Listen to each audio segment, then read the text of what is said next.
삼손이 그의 부모와 함께 딥나에 내려가 딥나의 포도원에 있는즉 젊은 사자가 그를 보고 소리 지르는지라. 여호와의 영이 삼손에게 강하게 임하니 그가 손에 아무것도 없이 그 사자를 염소 새끼를 치는 것 같이 찢었으나 그는 자기가 행한 일을 모르게 알지 아니하였더라. 그가 내려가서 그 여자와 말하니 그 여자가 삼손의 눈에 들었더라. 얼마 후에 삼손이 그 여자를 맞이하려고 다시 가다가 돌이켜 그 사자의 죽음을 본즉 사자의 몸에 벌뼈와 뿔이 있는지라. 손으로 그 꿀을 떠서 걸어가며 먹고 그의 부모에게 이르러 그들에게 그것을 들여서 먹게 하였으나 그 꿀을 사자의 몸에서 넣었다고는 알리지 아니하였더라. 삼손의 아버지가 여자에게 보내려가매 삼손이 거기서 잔치를 벌였으니 소년들은 이렇게 하는 풍습이 있으니라. 우리가 삼손을 보고 30명을 데려와서 친구를 삼아 그와 함께 하게 한지라. 삼손이 그들에게 이르되 이제 내가 너희에게 수수께끼를 내리니 잔치하는 일 동안에 너희가 그것을 풀어 내게 하면 내가 배우 30벌과 포도 30벌을 너희에게 주리라.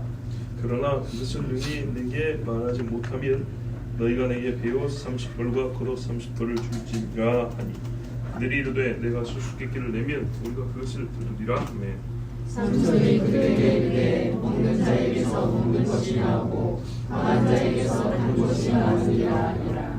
그들이 사흘이 되도록 수수께끼를 풀지 못하였더라. 일곱째 날에 이르러 그들이 삼손의 아내에게 이르되 너는 내 남편을 꾀어 그 수수께끼를 우리에게 알려달라 하라. 그렇지 아니하면 너와 내 아버지의 집을 불사르리라. 너희가 우리의 소유를 빼앗고자 하여 우리를 처한 것이 아니냐. 그렇지 아니하냐 하니 삼손의 아내가 그의 앞에서 울며 이르되 당신이 나를 미워할 뿐이요 사랑하지 아니하는도다. 우리 민족에게 수수께끼를 말하고 그 뜻을 내게 알려주지 아니하노라 하는지라. 삼손이 그에게 이르되 보라 내가 그것을 나의 부모에게도 알려주지 아니하거든 어찌 그에게 알려하려고 하였으나 7일 동안 그들이 잔치할 때 그의 아내가 그 앞에서 울리며 그에게 강요함으로 일곱째 날에는 그가 그의 아내에게 수수께끼를 알려주매 그의 아내가 그것을 자기 백성들에게 알려주었더라. 일곱째 날 해지기 전에 사람들이 삼손에게 이르되 무엇이 꿀보다 달겠으며 무엇이 사자보다 강하겠느냐 한지라. 삼손이 그들에게 이르되 너희가 내 암송아지로 가까이 아니하였더라면 내 수수께끼를 능히 풀지 못하였으리라 하니라. 여호와의 영이 삼손에게 갑자기 임하시매 삼손이 아스글론에 내려가서 그곳 사람 30명을 쳐 죽이고 노략하여 수수께끼 분자들에게 옷을 주고 심히 노하여 그의 아버지의 집으로 올라갔고 삼손의 아내는 삼손의 친구였던 그의 친구에게 주가 되었더라. 아멘. 그렇죠. 삼손은 달라야죠. 다른 사람들은 블레셋 사람 나실인이 아니십니다. 삼손은 이스라엘 사람입니다. 나실인입니까? 달라야죠. 삼손이 다른 게 있습니까? 삼손이 다른 게 있습니까? 없지요. 없어요. 하나님께서 우리에게 지금 보여주고 계시는 것은 다르지 않은 삼손입니다. 다르게 부름을 받았고 다르게 하나님이 쓰시고 싶고 다른 사람과 다른 권능도 주셨으나 그 사람의 삶은 다르지 않습니다. 자, 말씀을 보고 삼손이 부모와 함께 딥나에 들어갔습니다. 결혼식 준비하러 간 겁니다. 상견해야죠. 부모가 어쨌든 만나서 합의해야죠. 결혼시킵시다. 그러나 아시다시피 이 당시에는 이스라엘이 약자고 블레셋이 강자입니다. 그리고 그렇지 않아도 결혼식은 보통 신부 측에서 하게 되어 있습니다. 그리고 신부 측의 풍습을 따르는 게 고래로부터 내려오는 결혼 풍습입니다. 우리나라도 그렇죠. 자, 하여튼 그 집으로 가고 있는데 가는 길에 보니까 포도원이 하나 있었어요. 포도원에 이른즉 어린 사자가 아니죠. 젊은 사자죠. 젊은 사자, 새끼 사자 아닙니다. 스스로 사냥하여 무리를 이룰 수 있는 사자입니다. 야생 짐승도 1, 2년 크면 거의 다 크죠. 한참 때인 사자가 말 그대로 한참 때인 삼손을 만났습니다. 그러나 보통의 경우 사람이 사자를 만나면 어떻게 해야 됩니까? 도망가야죠. 근데 삼손이 뭔 용기인지 붙었습니다. 먼저 사자가 소리를 확 질렀죠. 사자는 호랑이처럼 부르짖지 않습니다. 이런 식입니다. 와 이렇게 안 합니다. 사자는 호랑이에 비해서는 좀 조용한 편이긴 합니다. 하여튼 그래도 말 그대로 진짜 으르렁 막 이렇게 합니다. 그리고 도망가야 되는데 사자가 오는데 삼손이 어떻게 했냐? 여호와의 신에 크게 감동되어 수동적으로 된 게 아니라 여호와의 신이 그를 감동시키셔서입니다. 주체가 하나님으로 되어 있습니다. 하나님이 삼손에게 감동을 주시니까 하나님의 영이 임하고 그 영의 권능이 임하니까 어떻게 했냐? 손에 아무것도 없는데 사자를 염소 새끼를 찢음같이 찢어버렸대요. 어떻게 했을까요? 달라들면 짐승은 아가리라 그러죠. 먼저 이 아가리를 잡아야 됩니다. 왜 그러냐 여러분? 행여나 요즘에는 야생 가면은 멧돼지가 많다 하잖아요. 등산로에도 멧돼지가 나오거나 밤 따로 감 따로 가가지고 산에서 멧돼지 만나면 진짜 여차하면 죽습니다. 꼭 알아두셔야 될 게 있습니다. 야생 짐승은 상대의 어디를 무냐면 목을 뭅니다. 그래서 죽는 겁니다. 동맥 끊어버립니다. 여기. 그러면 또 이게 덜 그렇다 속에서 피가 흐르겠죠. 기도를 피가 꽉 막았다고 생각해 보세요. 죽습니다. 굉장히 위험합니다. 사자, 호랑이 같은 이런 맹수뿐만 아니라 멧돼지도 산에서 사람을 만나면 목을 뭅니다. 정말 우스운 이야기 아닙니다. 불과 얼마 전에 우리 고향에서도 어떤 할아버지가 밭에 일하러 가다가 멧돼지가 모르는 사이에 급습을 했습니다. 목을 물었습니다. 그 자리에서 죽어야 되는데 살았습니다. 어떻게 살았을까요? 지게를 지고 하고 있었거든요. 이 지게가 이렇게 짐을 마시려고 하면 이렇게 지게 이렇게 뒤에 뿔 같은 게 쭉 솟아있어요. 나무. 이게 넘어지니까 지게 그 나무가 목 옆에를 이렇게 가리고 있었던 거예요. 그래서 이걸 물어뜯었는데 나무가 걸리니까 목이 제대로 안 뜯어지 않고 살았어요. 이 나무가 없었으면 지게 나무가 없었으면 목 뜯어 죽는 겁니다. 얼마나 무지막지한지 아십니까? 자, 제가 왜 이야기하냐? 야생 짐승을 여러분 만약에 여기 있는 보통 우리 젊은이도 계시는데 살아있는 닭을 뜯으라면 뜯을 수 있겠어요? 뜨거운 물에 담근 거 말고 그냥 냉장고에 넣은 생닭이 아니라 그냥 살아있는 닭을 날개 쭉지를 뜯어내고 뒷다리를 뜯어내라면 뜯어낼 수 있겠어요?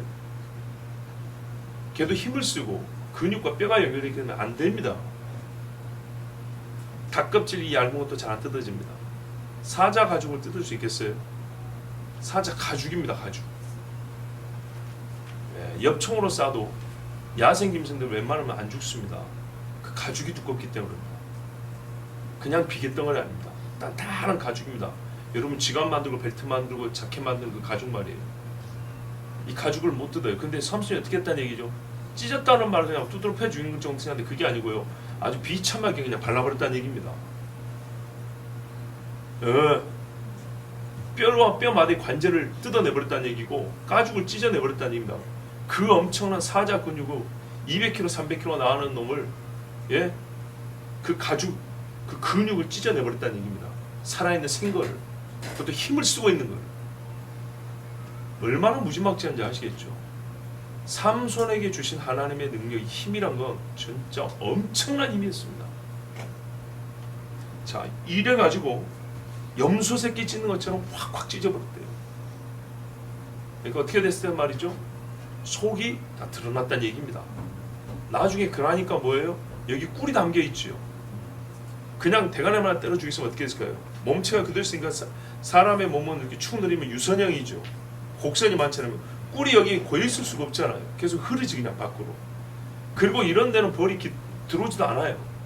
근데 하여튼 무언가 그 몸 안에 꿀이 담겨 있을 공간이 생겼다는 얘기입니다. 그렇죠? 그러니까 사자를 어떻게 했는지 알겠죠? 찢어 밝아버렸다는 얘기입니다. 어마어마한 겁니다 이거. 자, 그런데 이 엄청난 일을 했는데 손에 뭐가 묻었을까요? 피가 묻었겠죠. 부모에게 알리지 않았다. 어떻게 처리를 했는지.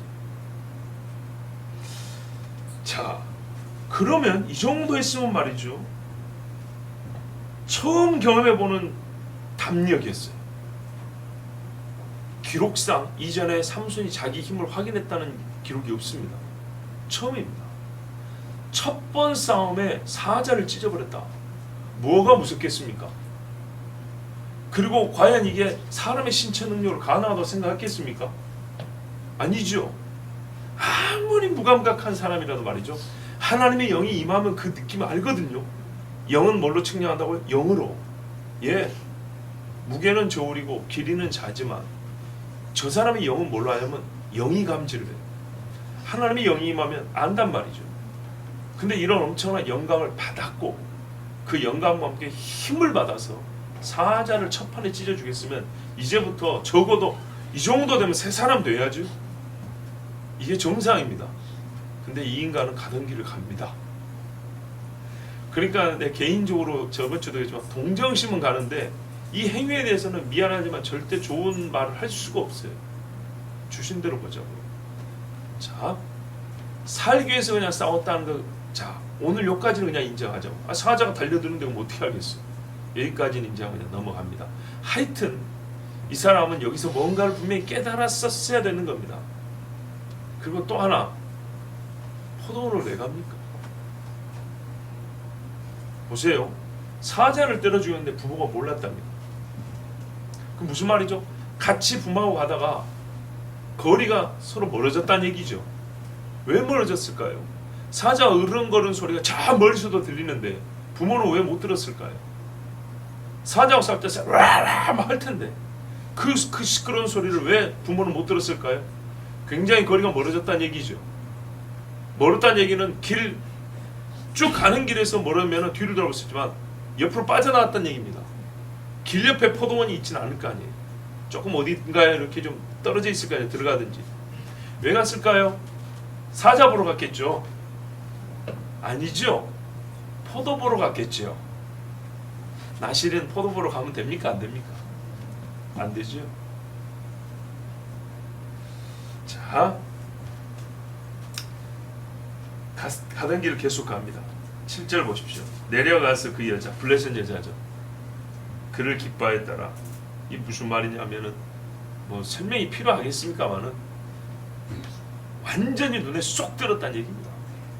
예, 눈에 그냥 눈꺼풀에 뭐가 씌었다고요? 콩깍지. 예, 그래가지고 이 여자가 그냥 보이지 않는 겁니다. 보기에 좋았더라. 그겁니다. 그래갖고 이 여자분은 얘기도 잘해요. 근데 부모님한테는 이 중요한 얘기를 얘기 안 해요. 물론 부모님에게 얘기했으면 크게 두 가지 반응이 나왔겠죠. 네가 나신으로서 지금 뭘 하려고 했던 것이냐. 듣기 싫었겠죠. 또 하나는 부모님이 좀 영적이라면 드디어 여호와께서 너를 쓰시는도다 아들아. 지금 블레셋에 갈 때가 아니다. 가는 길이 막히겠죠. 이리 되든 저리 되든 블레셋 아니 삼손은 자기가 하는 일에 방해를 받게 돼 있어요. 딱 다물고 왔습니다. 하고 싶은 건 뭐예요? 이 여자랑 노는 거예요. 자, 물론 여기서 약간 생각해보면 좀 신중한 면이 있어요. 왜냐하면 젊은 애들 힘이 있으면 힘 자랑을 하거든요. 근데 삼손이 적어도 힘 자랑을 안 해요. 제가 삼손 이야기를 보면서 현재까지 그 한 가지는 칭찬해 줄 만해요. 뭐든지 사람은 자랑하게 돼 있어요. 근데 삼손은 자랑한 적은 없어요. 보니까 그건 괜찮은데 그건 최소한이고요. 나실이는 최대한을 할 수 있어야 되거든요. 그러면서 올 때는 굉장히 아쉬운 사람입니다. 자, 이래서 이제 거의 합의가 됐어요. 식을 해야 되겠죠. 예식을. 8절 얼마 후에 삼손이 그 여자를 취하려고 이제 결혼식 하려고 다시 내려갑니다. 가다가 돌이켜 그랬잖아요. 그냥 길 가다가 생각이 나. 그래서 가봤어요. 그 포도원에 참새같이 방앗간을 지나가리요. 갔더니 사자의 사체를 보니까 그 몸에 벌떼가 있고 꿀이 있는 거예요. 예, 이야, 이 벌이 말이죠. 어디다 집을 짓냐면 나무에다 집을 짓거든요. 나무나 바위 틈입니다. 그걸 석청이라고 그러죠. 사체에다가 벌집을 짓거나 꿀을 모으는 거는 못 봤어요. 한 번도 못 봤고 들어본 적 없어요. 성경 여기서만 보는 거예요. 여기에서만. 그러니까 무슨 말이냐면 며칠이 지났으면 핏물이 흐르는 시체에는 시취라 그러죠. 시체 썩는 냄새가 나요. 벌레가 드글드글해야 돼요. 벌은 그런데 살지 않아요. 벌은 상당히 깨끗한 그 곤충입니다. 약해요. 그리고 약하고 깨끗해요. 요만한 진드기한테도 못 이겨 죽어요. 그래서 세심한 돌봄이 필요하고, 그렇지 않으면 자연 상태에 살 때는 그 좋은 환경에 산다고요. 시체 속에, 짐승 사체 속에 들어가가지고 거기서 벌집을 만나는 것은 상식적으로 이해가 안 되는 일이에요. 근데 이 자체가 기적이에요. 기적 같은 일이 벌어진 거예요. 시체 썩는 냄새가 아니라 꿀 냄새 향긋함이 있는 거예요. 또 이게 동시에 있다고 생각해보세요. 여러분, 핏물하고 꿀하고 같이 섞이는 먹을 수 있겠어요? 먹을 수 있는 게 아니라 이게 무슨 말이냐면 피가 있는 곳에는 벌이 살 수가 없다니까요. 아예 핏물이 고였고 흥건했고 창자 써가지고 창자 새까맣게 있었고 구더기가 드글드글 한 데는 벌이 공존을 못한다니까요. 그런 데서는 벌의 생존 환경이 안 돼요. 그런 거는 아예. 그런 게 기적이라는 거예요. 그 무슨 말이냐? 사자의 시체가 벌이 살지 못할 만큼 부패하지 않는다는 얘기예요. 그곳에 벌이 시체 어느 부분에 모여들어가지고 거기다가 꿀을 모아놨대요. 깨끗한 꿀을. 좀 이따 부모에게 갖다 주죠. 손으로 이렇게 해갖고 갖다 줬더니 뭐 조그만 그릇에 물그릇에다가, 아니 물그릇이 아니라 물주머니에다 좀 담았고 갖다 줬더니 하여튼 자기가 먹고 부모님한테 갖다 줄 정도로 양이 있었다는 거예요. 그만한 양이. 그리고 그게 깨끗하게 모을 수 있을 정도로 그 부패한 시신에게 섞이지 않았다는 얘기예요. 시체성 냄새가 섞이면 어떻게 그 꿀을 먹겠어요? 이 자체가 기적입니다. 우리가 일반적인 상황에서, 이 일반적인 그 경험에서는 전혀 경험할 수 없는 기적입니다. 여기서 또 한 번 삼손은 생각을 해봐야 됩니다. 예사롭지 않은 일들을 경험할 때 사람은 지각 능력이 있기 때문에 이게 뭔가 하고 생각을 해야 됩니다. 근데 이 인간은 가만 보면 생각을 안 해요. 이게 뛰는 대로는 가는데 생각을 안 해요. 이게 문제예요.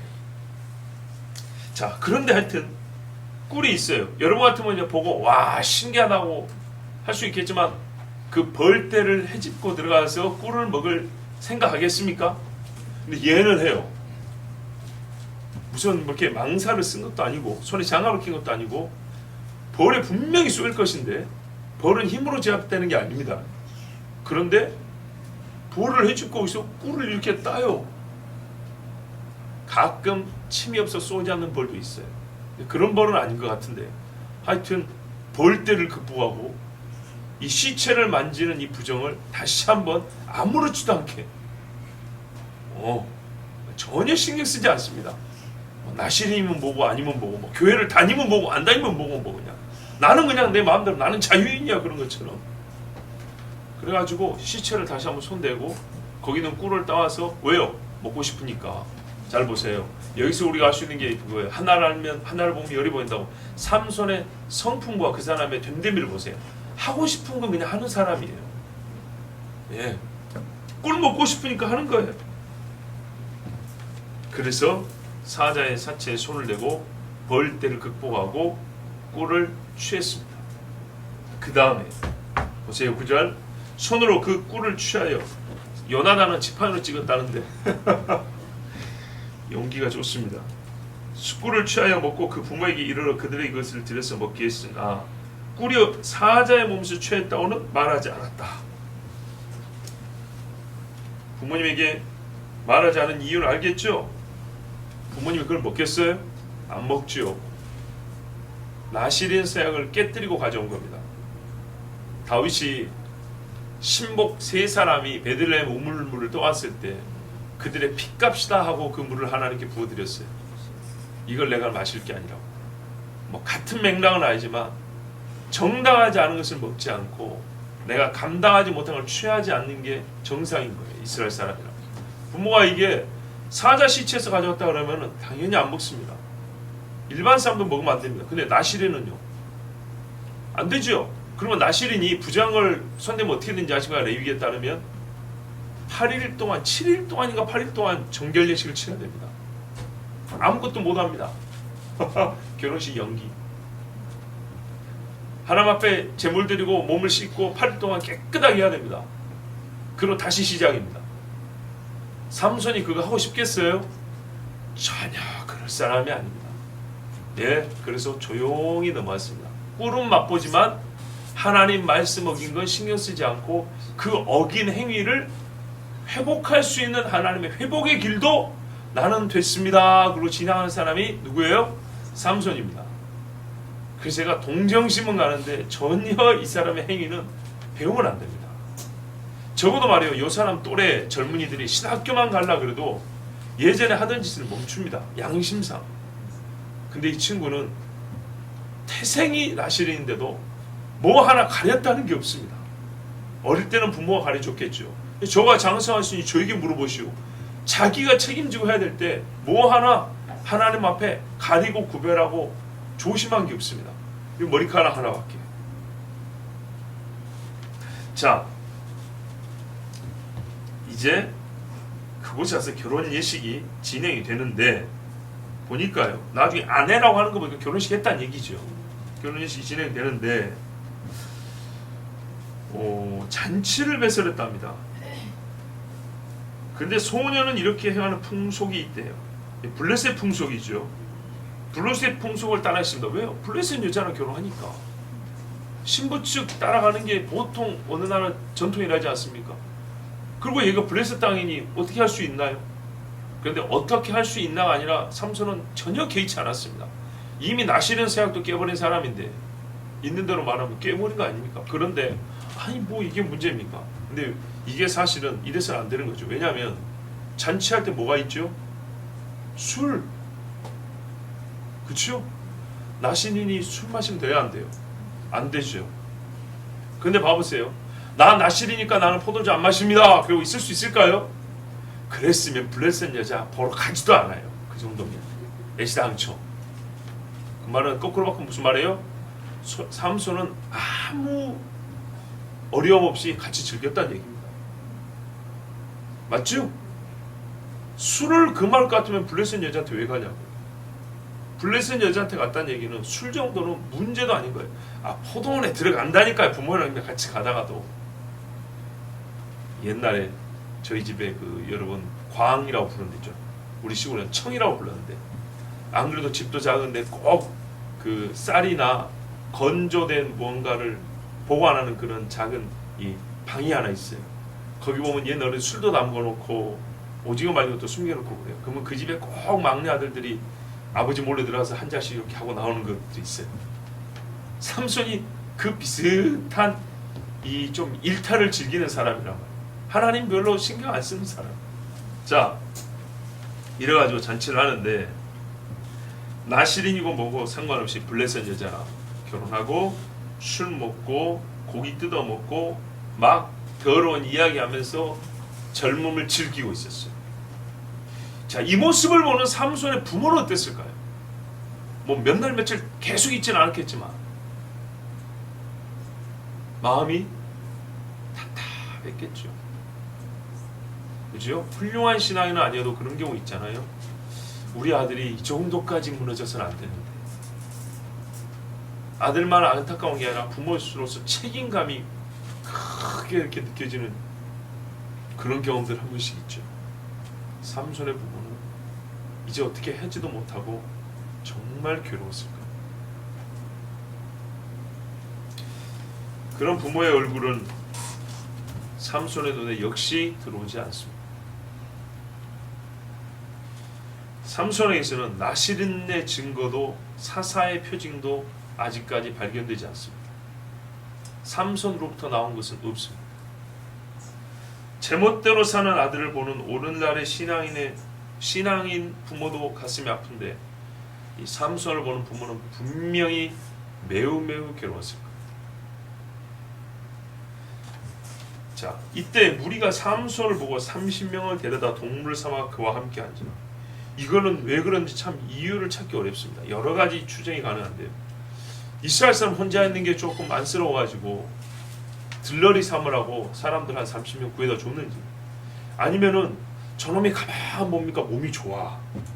남자들 그런 거 있죠. 야, 아주 힘 좀 쓰게 생겼어. 그래서 뭐예요? 이게 이스라엘 놈이 집까지 놈이 이게 블레셋까지 왔고 말이야 어디서. 그래서 괜히 뭐랄까요? 조금 기를 죽이려고 그 동네 힘 좀 쓰는 애들 한 30명 불러다 이렇게 같이 옆에 놔두면 수적으로도 밀리고 하여튼 뭔가 기세가 좀 꺾이겠죠. 뭐 그러려고 한 건지 정확하게는 모르겠는데 그다지 좋은 느낌은 없어요. 그죠? 여러분 30명이 넘으면 잔치하는데 돈이 더 듭니까 안 듭니까? 돈이 더 들죠. 이래저래 삼손한테 좋을 게 없어요. 하여튼 별로 좋지 않은 분위기가 감지됩니다. 자, 그러더니 삼손도 별로 기분이 안 좋은 모양이에요.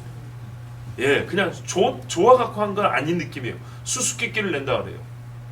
남자들의 표현으로 말하면 기죽지 않으려고, 우리 여자들은 잘 몰라요. 그래서 본인이 사자 죽인 것도 있잖아요. 그런다고 이 사람들 괜히 죽일 수는 없고 잔친다. 어떻게 해요? 내기를 하자 했어요.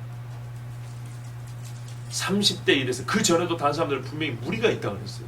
근데 또 젊은 사람 30명이 왔어요. 그러면은 몇십 대 1 내지는 100단위로 갈 거 아닙니까?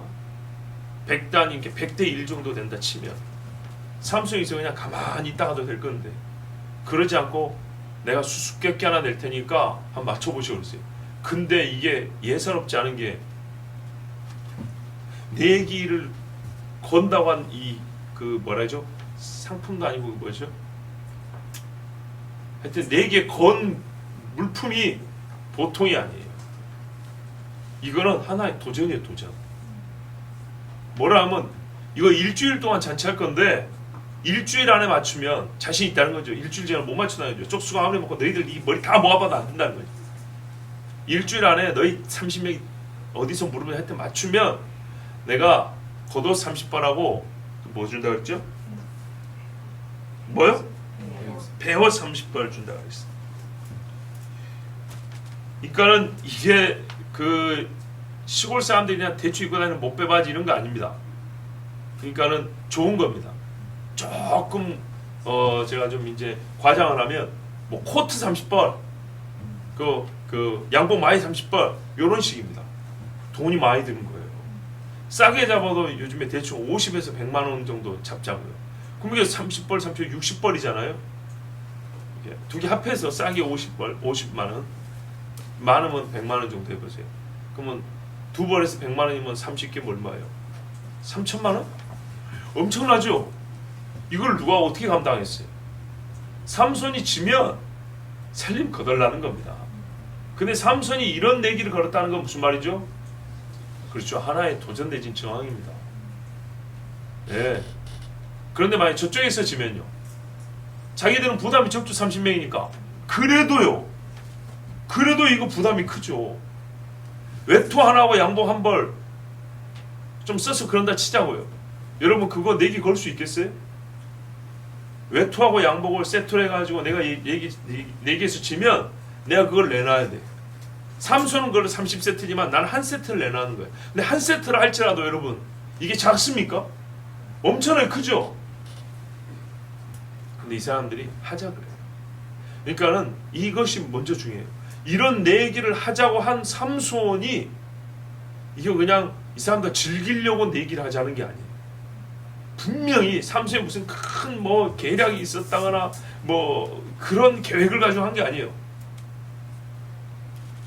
여기까지는 아무리 좋게 봐도 수컷들의 자존심 싸움입니다. 왜냐? 뒤에 가서 아스글론 사람들 30명 죽이잖아요. 이거는 이 사람들 수수께끼를 못 풀었기 때문에 한 겁니다. 그죠? 아니 풀어냈기 때문에 한 것이죠. 못 풀었으면 못 풀을 거라 처음에 예상했죠. 저 사람들이 내놨을 거 아닙니까? 그죠? 사람을 죽이고 뭐 할 명분이 없어요. 옷 한두 벌 못 냈다고 사람 죽이고 그럴 수는 없잖아요. 근데 하여튼 이리저리 봤을 때 삼손이 이 일을 블레셋에 대하여 하나님의 어떤 주신 사명을 이루고자 하는 그런 의도를 읽기는 어렵습니다. 아직까지. 자, 하여튼간에 내기를 했습니다. 그래서 블레셋 청년들이 뭐 자기가 30명이라 할지라도 부담이 작은 건 아니지만 해보자 했습니다. 여차하면 뭐예요? 이거 큰 돈 벌어가 생겼단 말이죠. 해보자 그랬어요. 삼촌 뭐냐면, 자, 먹는 자에서 먹는 것이 나오고 강한 자에서 단 것이 나왔느니라 그랬어요. 이것이 뭘까? 7일 동안 이 사람들이 감을 못 잡습니다. 왜냐? 우리 수수께끼가요, 보통은 어려운 것 같지만 사람들의 누적된 경험에서는 어떤 원리를 담고 있어야 돼, 이게 수수께끼가.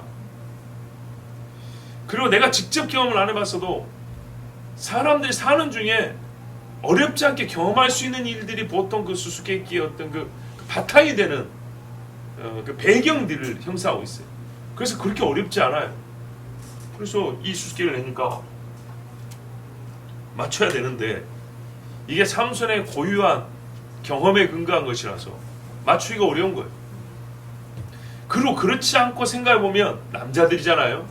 여러분 너무 또 그 성적으로 듣지 마시고 젊은 남자애들이 지금 몇십 명 모였잖아요.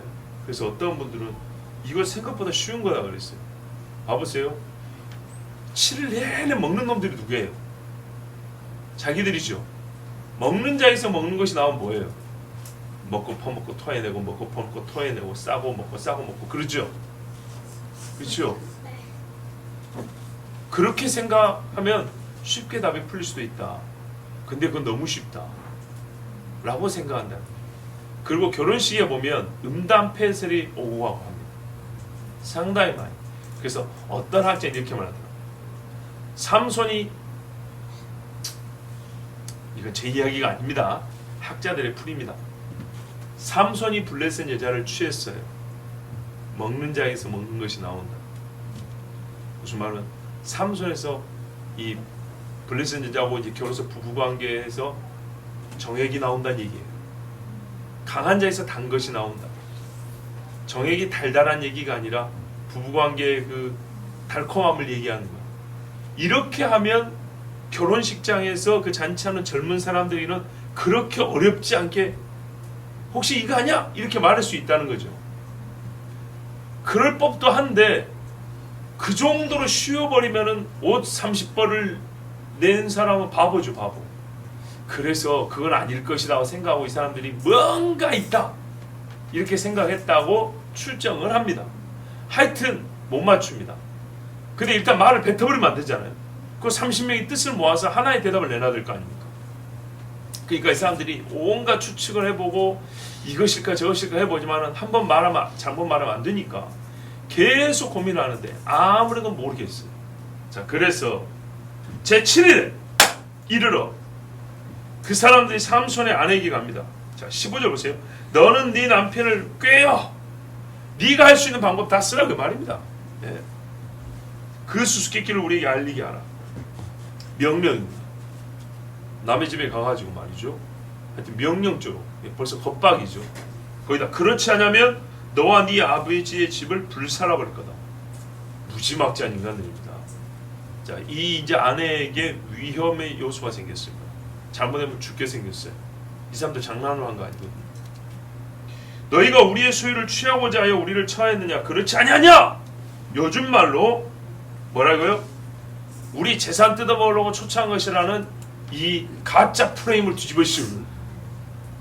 그래서 이 집은 불살아지지 않아도 두고 동네 사람들한테 욕을 얻어먹고 왕따를 당할 수밖에 없게 된, 그렇게 됐어요. 그래가지고 어떻게 해요? 이 아내가 삼손 앞에서 울며 불며 억지를 부립니다. 자, 이 아내도 이렇게 해야 되는 겁니다. 사람들이 사실 나에게 이렇게 말을 했다. 그러면 삼손이 그것을 이유로 해서 이 사람들 칠 수가 있습니다. 왜? 정당한 내기는데 당신들이 불법을 저지르고 있는 거잖아. 거기도 내 아내를 건드려. 그러니까 삼손이 거기서 정당히 주먹질을 할 수 있는 건데 아내가 이걸 감추니까 같이 죽는 일이 벌어지는 거예요. 말을 안 하니까. 말을 안 하니까 어떻게 하죠? 이 아내도 그건 말하기 싫고, 삼손이 부모에게 말하기 싫은 것처럼 아내도 삼손에게 말을 하기 싫고 말 안 하고 억지를 부립니다. 그 사람들 말을 안 하니까 어떻게 해야 되겠죠? 순수하게 자기가 궁금한 것처럼 얘기해야 되겠죠. 내가 궁금해서 그러는데 얘기 좀 해줘, 얘기 좀 해줘. 안 된다고 계속 하겠죠. 그러니까 뭐야? 나를 사랑하지 않는구나 하면서 이제 바가지를 박박 긁어내고 성질을 냅니다. 좋게 말한 게 아닙니다. 막 나를 사랑 이렇게 말한 게 아닙니다. 우리 번에도 강요했다 돼 있죠. 아주 막 억지를 부리면서 한국식으로 땡깡을 부리는 겁니다. 며칠 동안 계속.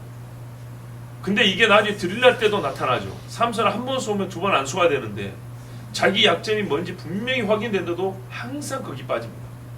하여튼 이렇게 계속 여자가 막 들들 볶으니까 삼손이 어떤 일을 할 줄 알아요. 이 여자가 분명히 가서 알려줄 줄 알아요. 그렇지만 말해줍니다. 처음에는 내가 부모님한테도 말씀을 안 드렸는데 어찌 당신한테 말하겠냐 이랬지만은 결국 여자를 못 이깁니다. 여자를 못 이긴다 소리 우리 한국 사람은 익숙한 이야기죠. 그래서 삼손이 말해주는데 17절 보세요. 7일 잔치할 동안에 뭐라 그럽니까? 그 아내가 삼손 앞에서 울며 강요함으로 7째 날에는 아내에게 수수께끼를 풀어 일러줬다. 여기서 우리가 조금 성경 기록이 잘못된 거 아닌가 생각하는 경우가 있습니다.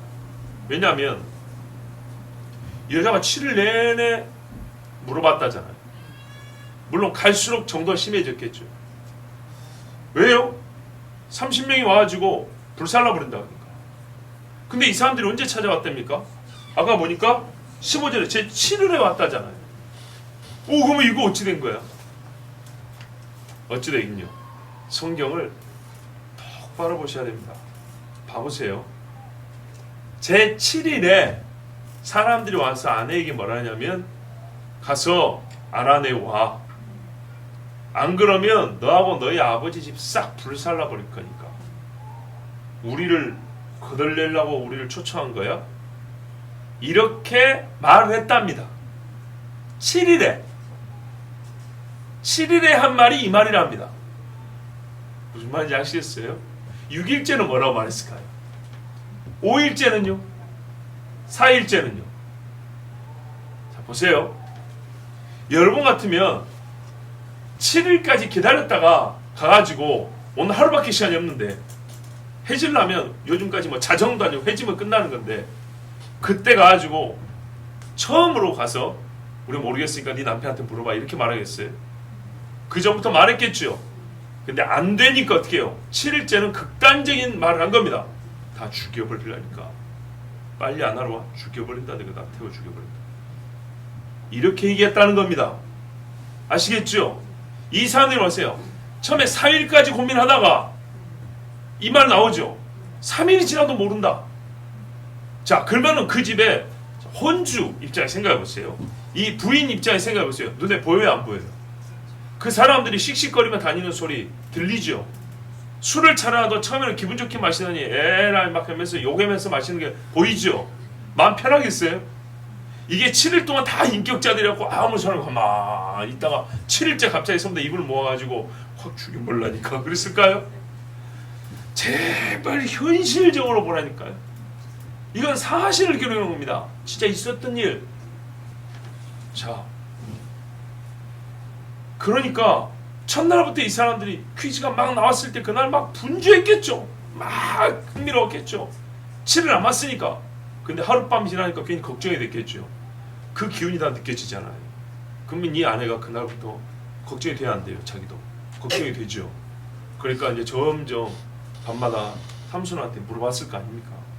나도 좀 가르쳐준 건 아닌데 막 이런 식으로. 근데 이게 뭐야? 갈수록 증폭이 된 거죠. 30명도 더 화가 나고 더 급하고. 그래서 15절 말씀은 제 7일에 한 말을 기록한 거예요. 제 7일에. 그러니까 여자는 그 전부터 괴로웠던 거예요. 막 불이 나는 거예요 이제.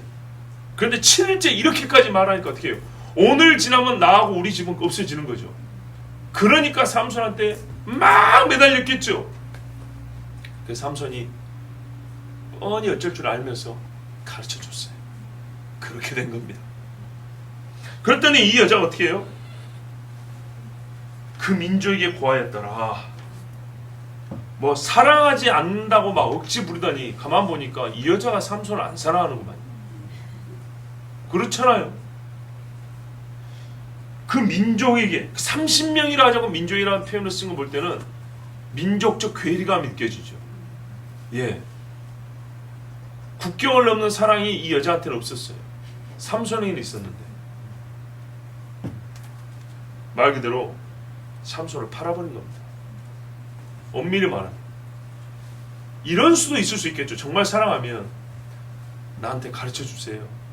옷값은 내가 낼게. 그럴 수 있잖아요. 근데 그냥 살고만 싶었어요. 드릴라도 마찬가지죠. 참 그래서 삼손에게 동정이 간다는 게 뭐냐면 삼손은 한편 자기가 사랑하는 여자한테 다 줬어요.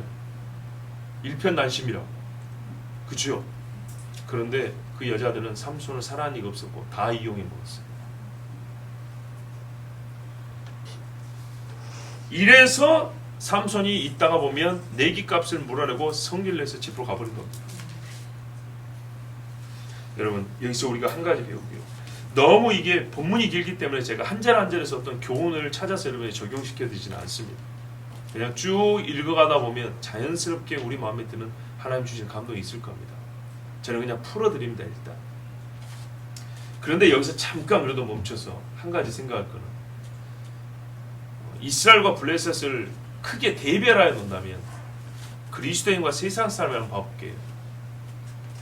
세상 사람들하고 짝을 하는 말이죠. 이 사람들은 우리에게 그들이 좋아하는 사랑을 보이라고 합니다. 진리를 보이라 소리 안 합니다. 의를 나타낼 소리 안 합니다. 사랑을 보이세요. 사랑을 보이세요. 걸핏하면 교회 다니는 사람들이 사랑 없다 소리 합니다. 사랑 보여주잖아요. 그럼 그걸로 교회 팝니다. 그걸로 신앙인들 속이고 팔아먹어요. 결국은 자기들 이속만 챙기고 끝납니다. 절대 속지 마세요. 잠언 26장 24절에 이런 말씀이 있어요. 원수는 입술로는 꾸미고 속으로는 속임을 품나니 그 말이 좋을지라도 믿지 말 것은 그 마음에 7가지 가증한 것이 있음이니라 그랬어요. 블레셋 여자가 삼손에게 한 짓이 이것입니다. 자, 제7일이 됐습니다. 해가 지기 전에, 해가 지면 하루가 바뀌어버리니까요. 그 성읍 사람들이 삼손에 와서 무엇이 꿀보다 달겠으며 무엇이 사자보다 강하겠느냐 그랬어요. 이건 엄밀히 말하면 대답의 형식은 아니죠. 오히려 물어보는 거죠.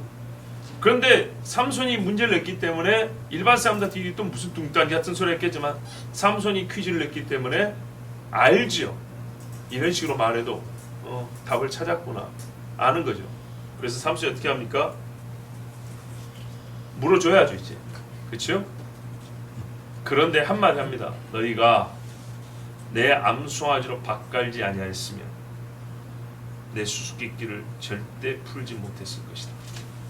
암송아지. 또 무슨 뭐 여성 비하 발언이니 어쩌니 그러지 마시고 이 상황에서 좋은 말 나옵니까? 네. 수수께끼 낸 사람답게 약간 비유적 표현을 썼어요. 내 암송아지가 밭을 갈잖아요. 묵은 땅, 닫혀있는 땅을 갈면 어떻게 해요? 뒤집어져서 씨를 뿌릴 수 있게 되죠.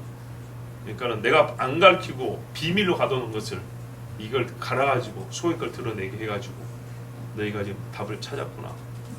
그럼 어쨌거나 자기가 말 안 했으면 되는데 말했잖아요. 삼손 자기가 뭐 뻔히 알면서 말했으니까 그래 내가 졌다 하고 이제 뭡니까 수수께끼 값을 준비하러 갑니다. 어디로 갑니까? 이때 여호와의 신이 삼손에게 크게 임하였습니다. 그래서 삼손이 아스글론에 갑니다. 아스글론은 블레셋의 큰 성 5개 중에 하나죠. 거기서 30명을 쳐 죽였답니다. 하나님의 영이 삼손을 움직여서 아스글론으로 가게 했어요. 다른 동네도 있는데. 그래가지고 어떻게 했냐? 노략을 했답니다. 자 보세요 여러분. 보통 사람이 아까 쉽게 말했죠. 양복의 코트를 맨날 입고 다니는 거 아니죠. 30명이 무슨 국가 조창기도회 하는 것도 아니고 말이죠. 그러니까 어떻게 되죠? 사람을 죽이고 그 집에 있는 것들을 뒤져가지고 가져왔다고 하는 게 이게 현실에 맞는 이야기입니다. 아니면 정말 크게 위험을 갖추고 모여있는 뭐 그 성읍의 지도자들 모임에 가가지고 그냥 몰살시키고 다 벗겨갖고 왔거나. 근데 그 정도 되면 난리가 날 겁니다. 이게 은밀하게 한 집 한 집씩 이렇게 달려가지고 묶었다고 봐야 됩니다. 여러분, 힘이 좋다는 것이 봐보세요. 힘이 좋다는 것이 공간의 제한을 안 받는다는 얘기는 아니죠. 그렇죠? 30명이 모여있지 않는 이상 흩어져 있다면 하나씩 찾아다니야죠.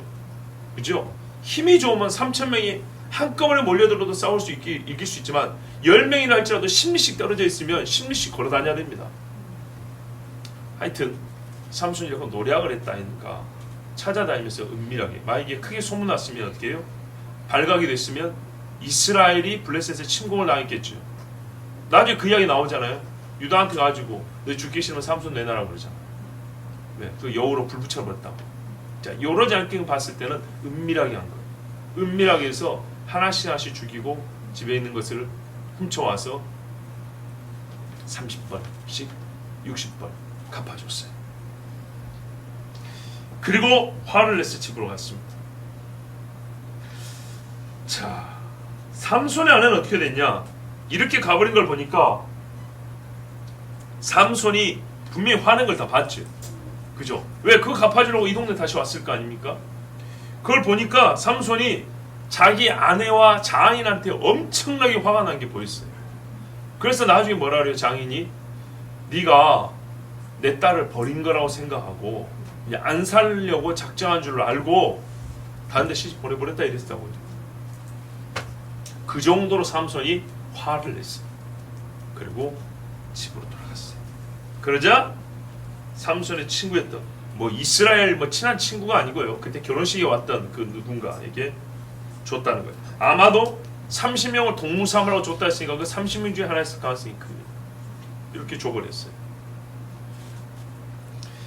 자, 여기까지 참 배울 일이 있습니까? 불법에 불법이요, 속임에 속임이요.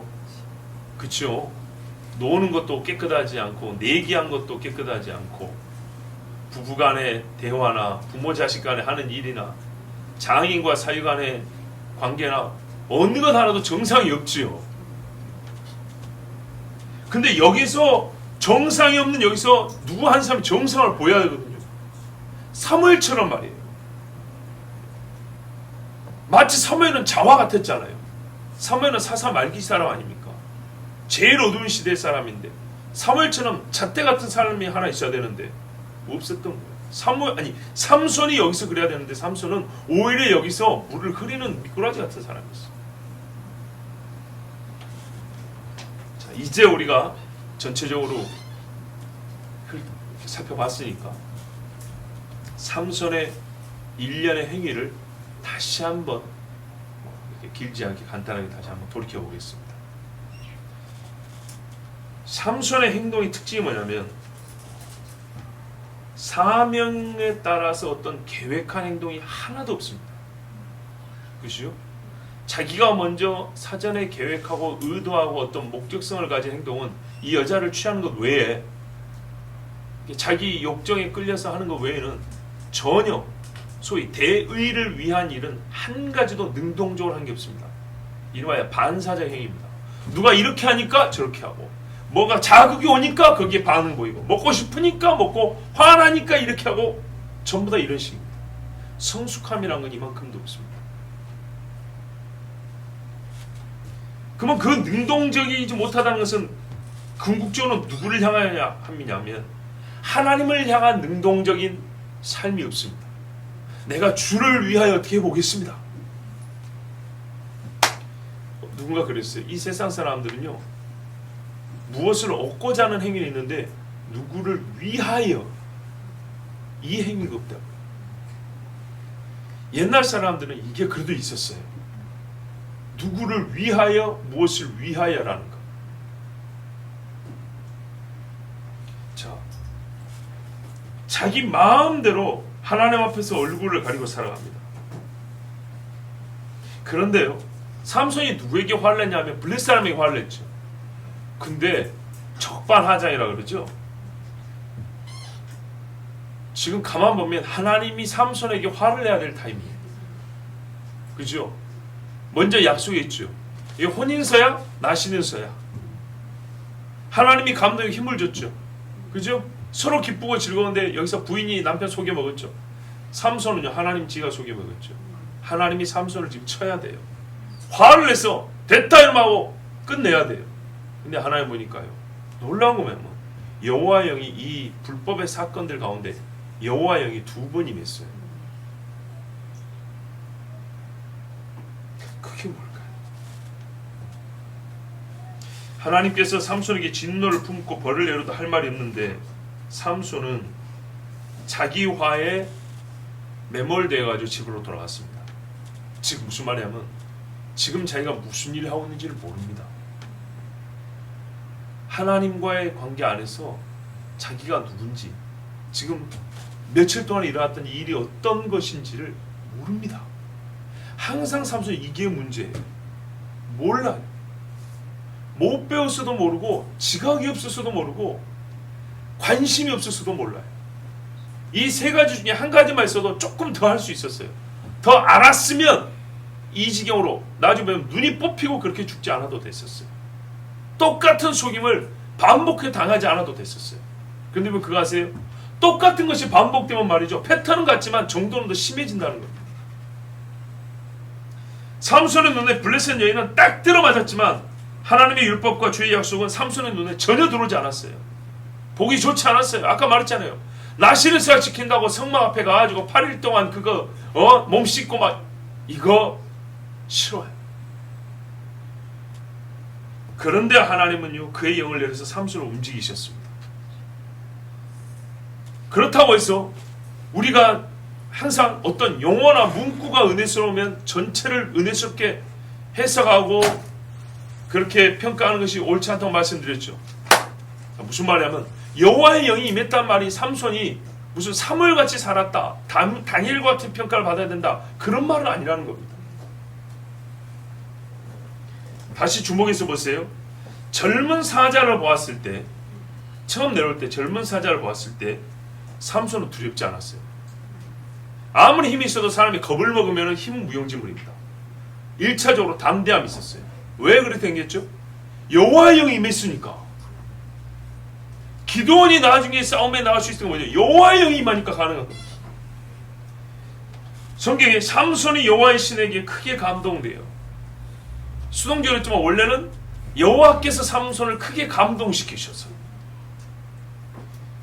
그때 두려움이 없었고 사자를 찢어 죽였습니다. 아까도 말씀드렸지만 이 순간 삼손은 해야 할 생각이 있었습니다. 내가 어떻게 이 다 큰 사자를 찢어서 죽일 수가 있을까? 패고 찢고 부러뜨리고 맨손으로. 이때 삼손은요, 하나님의 목소리 음성을 들었어야 됩니다. 불이 붙었지만 소멸되지 않는 떨기나무를 보고 모세 와서 여호와를 만난 것처럼 삼손이 여호와를 그의 부모가 아니라 말이요, 자기가 하나님을 만나는 체험이 거기 있었어야 되는 겁니다. 원래. 나중에는 하나님 한 번 더 기회를 주셨죠. 하나의 테스트면서 기회였습니다. 테스트는 뭐냐? 시체 손을 대냐 안 대느냐, 포도먹으로 또 가느냐 안 되느냐, 이 테스트였지만 동시에 기회였어요. 사자 사체에 벌떼가 웬 말이에요.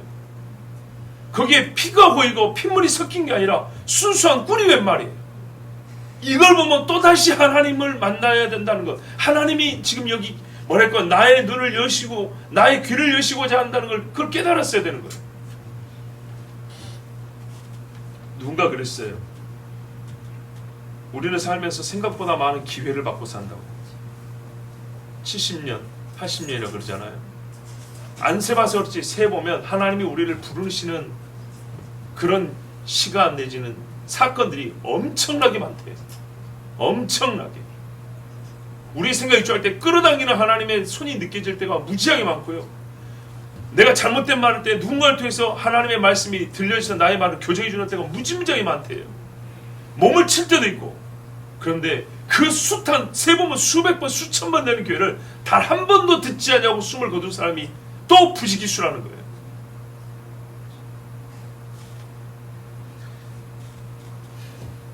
나실인으로서 자기 정체성을 확인하는 일을 삼손은 계속 피했습니다.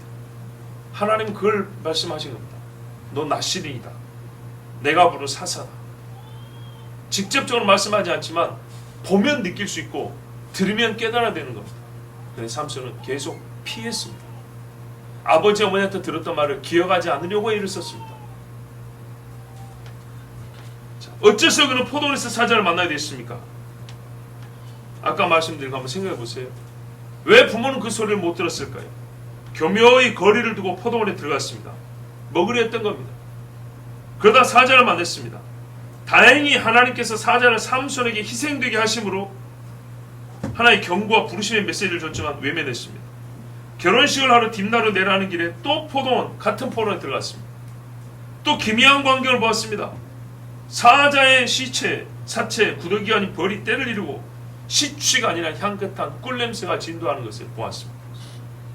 기적입니다. 기적. 이때 삼손은 그냥 지나가야 했습니다. 하나님이 나에게 하시는 말씀이 있구나 하고 이거를 묵상하면서 그냥 지나가야 됐습니다. 그는 꿀을 먹기 위해서 다시 죽은 사자를 만지고 가죽을 들추었습니다. 꿀을 무엇인가 담아가지고 부모에게 줌으로써 부모님도 부정하게 만들어버렸습니다. 알지 못하고 부모님은요 시체에서 난 꿀을 먹게 됐어요.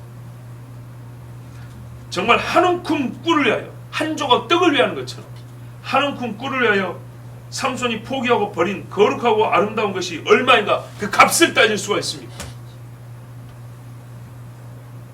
그러므로 여호와의 영에 감동되어 여호와의 영이 그에게 임하여는 삼손이 하나님 여호와와 완전히 연합되어 있다거나 그가 하나님께서 원하시는 대로 살고 있다거나 하나님의 뜻을 분별하고 그 뜻대로 행하고자 하는 열심을 가지고 있다는 것을 증명하지 않습니다. 삼손은 아니었고 하나님이 그냥 감동하신 겁니다.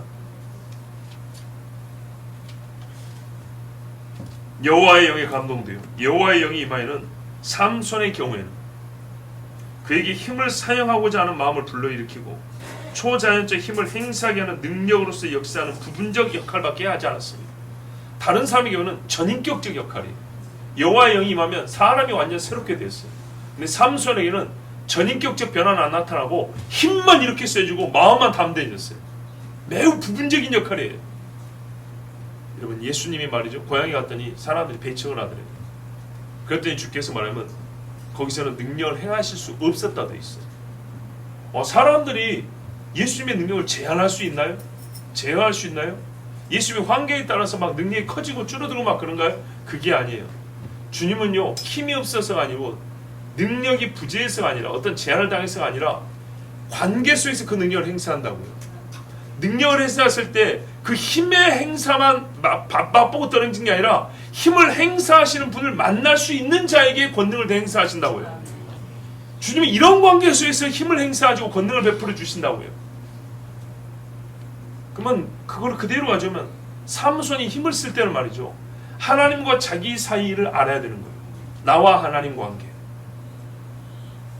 근데 이게 없어요.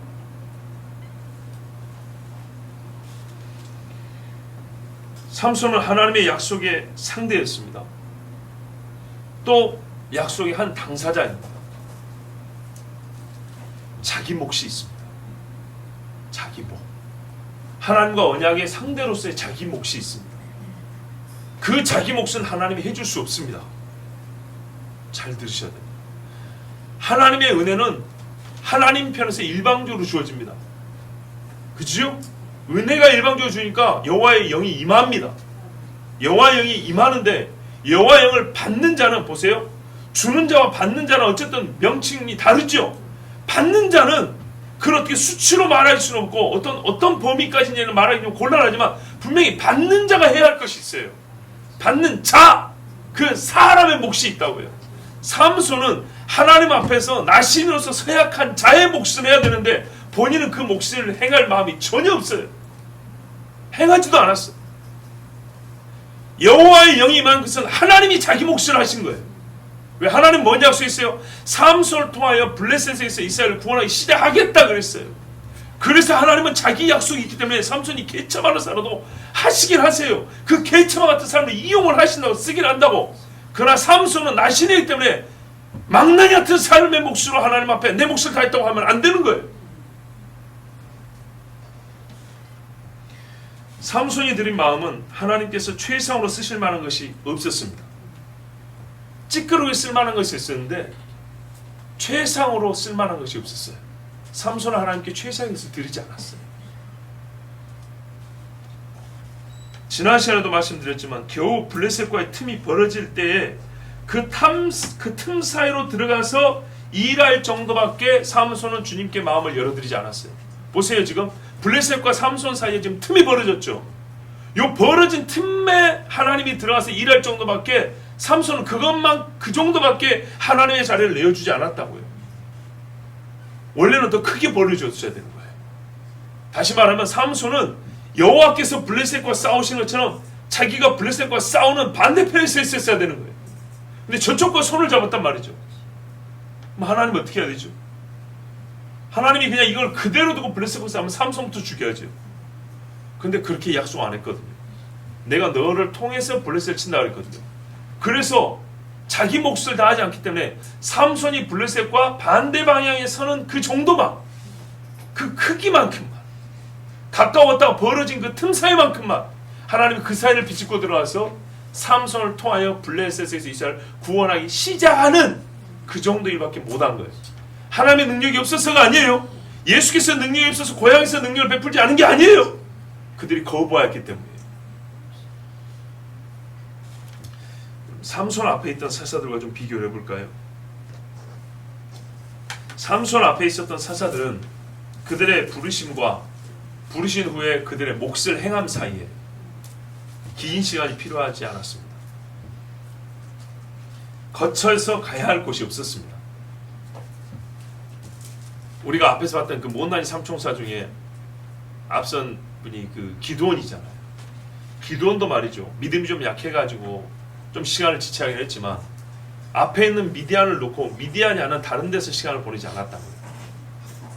그렇죠? 이따가 성원을 경솔하게 했다 하지만 암몬을 향하여 얼굴을 마주보니 이걸 돌리지 않았다고요. 계속 나는 암몬과 싸우고 있다.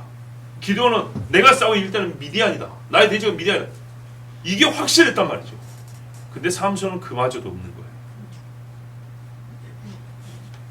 거쳐서 가야 할 곳을 만들지도 않았어요. 근데 삼손은 일부러 만들고 다닙니다. 앞에 있던 사사들은요, 자기가 있던 곳에서 나왔어요. 농부가 타작마다에서 나왔다고요. 양치기가 양떼를 놓고 나왔다고요. 그런데 삼손은요, 그 사람들은 자기 있는 곳에서 나와서 싸움이 있는 곳으로 갔는데 삼손은 어떻게 했습니까? 싸워야 할 곳을 즐기는 곳으로 바꿔버렸어요. 내가 머물러야 될 내 집처럼 그렇게 만들고자 했어요. 전에 있던 사람들은 자기가 하고 있는 일을 멈추고 부르신 이의 말씀을 행하였어요. 삼손은 태어나기 전부터 부르심을 받았는데 지 하고 싶은 일을 먼저 합니다. 앞에 있던 사사들이 비록 어떤 일에 약하기도 했고 두려워하기도 했고 불신의 모양들도 있었지만 그 과정에서 제 욕심을 채우기 위하여 힘을 다하여 다른 일을 하거나 자기 해야 할 일을 잊고 지 하고 싶은 일을 위하여 하나님을 기다리게 하지는 않았어요. 일 끝내놓은 다음에 조금 자기 영광을 취했던 사람들은 있죠. 그런데 그 싸움을 끝내기 전까지는 말이죠. 하나님 좀 기다려보세요. 내가 하던 일 좀 마무리하고 이런 사람 없었다고요. 유독 삼손에게서만 급증하고 폭발적인 제멋대로가 보입니다. 갈수록 무너지는 영성이지만요. 여러분 지금 계속 사사때 보면 영성이 계속 무너져가죠. 똑같은 힘이 계속 가해지면 무너짐이 갈수록 심해집니다. 보세요. 성벽이 하나 흠결이 없을 때 큰 공성추 그러니까는 쇠 구슬이 와서 벽을 꽝 쳤어요. 100% 성한 성벽을 꽝만 쳤을 때 금이 1% 갖다 칩시다. 근데 이제는 뭐예요? 성벽의 강도가 99가 남았죠. 한 번 더 치면 똑같은 강도지만 99가 이번엔 버텨야 되니까 2%가 상실돼 버렸어요. 그럼 97이 됐죠. 똑같은 강도지만 97이 감당해야 되니까 100보다 힘이 더 약한데 감당해야 되니까 3%가 무너졌어요. 갈수록 같은 강도로 쳐도 무너지면 갈수록 심해지는 겁니다. 이 시대의 영성은 마귀가 같은 강도로 공격을 해도 우리가 회복을 하지 못하면 말이죠, 마귀를 몰아내지 못하면 시간이 갈수록 무너짐의 정도가 훨씬 심해집니다. 근데 거기다가 마귀가 더 강하게 공격을 하면 어떡할까요? 50밖에 안 남았는데 100일 때 추가 이렇게 때렸는데 50에서는 이렇게 2배로 더 세게 때려버렸어요. 그럼 무너짐의 강도는 4배가 되는 겁니다. 이렇게 이 마지막 때가 무너지고 있는 겁니다. 삼손의 때 블레셋에서 40년, 삼손이 자란다 20년, 60년 지나가니까 사사가 말이죠, 주적이 누군지도 모르고 자기가 무슨 일을 해야 될지도 모를 정도로 되어버렸습니다. 그를 가르칠 사람도 없어져 버렸습니다. 나중에는 제사장마저도 혼미했다 하지 않습니까? 이걸 막아야죠. 누군가는 막아야죠. 기껏 하나님께서 사사라고 불린 사람의 분노를 토대로 일할 수밖에 없는 거룩한 의분이 아니라 내게 졌다는 그 분노, 아주 인간적인 분노를 가지고 그것을 이용을 해서라도 어떻게 해서든지 이스라엘을 구원해 줄 수밖에 없는 이 지경으로 만든 사람, 이 지경이 되어버린 시대, 감히 하나님과 무슨 거룩한 일을 함께 할 수 있겠습니까? 그러나 하나님 여호와는 삼손 이전 사사들에게와 마찬가지로 삼손을 버리지 않았습니다. 삼손을 끝까지 기다리셨습니다. 이제 사람에게는 소망이 없고 하나님께만 소망이 있습니다. 하나님은 삼손을 통하여 이스라엘을 블레셋에게서 구원하기 시작하셨습니다. 보십시오. 시작됐잖아요. 시작됐어요. 삼손은 자기 눈에 좋은 대로 블레셋 여인과 결혼했지만 하나님은 삼손이 지멋대로 한 결혼을 사용해서라도 블레셋을 심판하기 시작했습니다. 그래서 하나님은 하나님이고 사람은 사람입니다. 사사기 전체가 말하는 바 이스라엘은 자기들의 왕이신 여호와를 버렸습니다. 예수님을 영접지 않은, 자기 왕을 영접지 않은 유대인처럼 여호와를 버렸습니다. 그러나 여호와는 단 한 번도 이스라엘의 왕으로서 자기 일을 쉬지 않으셨습니다. 이 백성을 보호하시고 구원하시는 왕의 직무를 쉰 적이 없습니다. 만일 여호와께서 왕의 일을 멈췄다면 이스라엘은 그날로 왕 없는 백성, 왕에게 버림받은 나그네 떠돌이로 살아가야 됐습니다. 여호와께서 삼손을 버리지 않으셨기 때문에 삼손은 죄 중에서 약한 소명의식과 알지 못함 가운데서도 블레셋에게서 이스라엘을 구원하기 시작하게 됐습니다. 오늘 이 에피소드의 결말은 끝까지 간 건 아니지만 중간 결론 이겁니다. 어찌되었건 이스라엘을 블레셋에 구원하기 시작했다는 겁니다. 이런 엉망진창한 가운데서 누가요? 하나님께서 누구를 통하여? 삼손을 통하여. 삼손은 이것도 몰라요. 아직 몰라요. 그래서 저는 하나님을 찬송함이 우리 입술에 항상 있어야 한다고 얼마나 감사합니까? 시편 말씀 한 구절 읽고 마칩니다. 여호와께서 그 백성에게 구속을 베푸시며 그 언약을 영원히 세우셨으니 그 이름이 거룩하고 지존하셨다. 여호와를 경외함이 곧 지혜의 근본이라. 삼손에게 여호와를 경외함이 있었습니다. 그 계명을 지키는 자는 다 좋은 지각이 있나니 여호와를 찬송함이 영원히 있으리로다. 시편 119편 9절 10절 말씀입니다. 우리가 지시하는 기도합니다.